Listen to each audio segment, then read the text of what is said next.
Last Saturday, members of one of the 52 clans in Buganda, the Ante clan, whose totem is a cow, met in Kampungu village in Kanoni sub-county in Gomba district at the home of Muzei Evaristo Kakwoza Baduzi for a get-together. The ceremony began with a mass. The highlight of the event, however, was to introduce Florence Nasaazi, a 32-year-old woman, and another girl who is about 14, to the clan. Both of them had just found their kinsmen after years of searching. 2 weeks ago, NTV Tonight carried the story of Nasaazi, narrating the psychological trauma she had gone through and the abandonment she had felt while searching for her father, Edward Ssemagonja, for more than 30 years. Sometimes when I think about the fact that I don't have a father, I cry and wish I could die.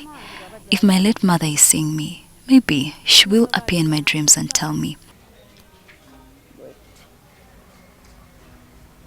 She said her parents separated in the old taxi park in 1991 when she was still a baby. Her father went to Kalyankoko landing site while her mother went to Muduma in Mityana district for the festive season. They were supposed to meet again in a few weeks, but they never did. Nasaazi, a mother of 4, said the trauma of not having a father made her antisocial and she failed to have a meaningful relationship with anybody. I don't think I can get married because I don't want a man to shout at me, reminding me that I don't have a clan.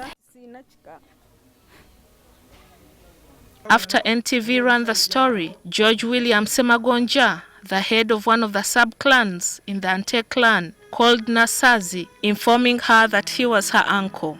He told Nasaazi that her father, Edward Ssemagonja, was his brother and that he had died more than 20 years ago.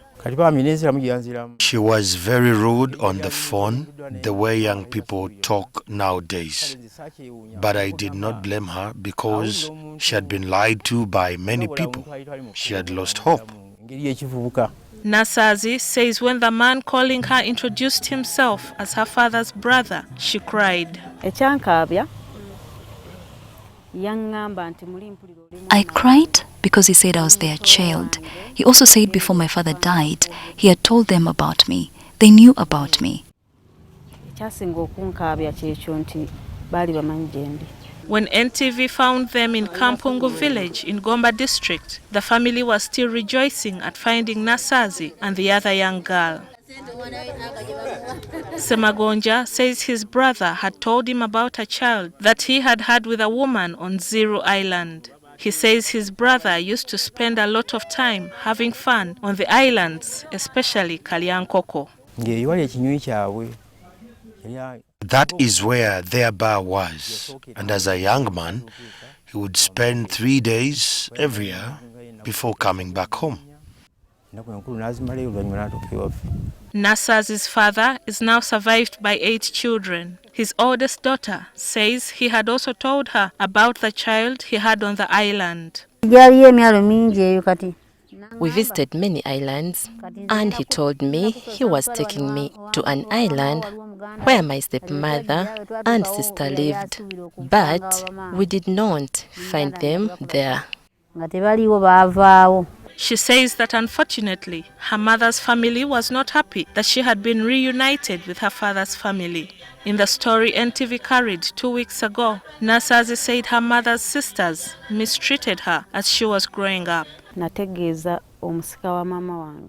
I later told the heir of my mother to go with me to meet my family. Maybe she was not happy that I had found my people. She didn't even come to this function. Nasaazi thanked NTV for running the story and following up when she found her family. Thank you for traveling to this place. I am grateful that you have followed this story to its conclusion. The family has not carried out a DNA test to confirm scientifically that Nasaazi is their daughter. By the time we left, renowned Kadongo Kamusinga, Dan Mugula, was entertaining the clan members and introducing Nasaazi to them. Gillian Nantume, NTV Tonight.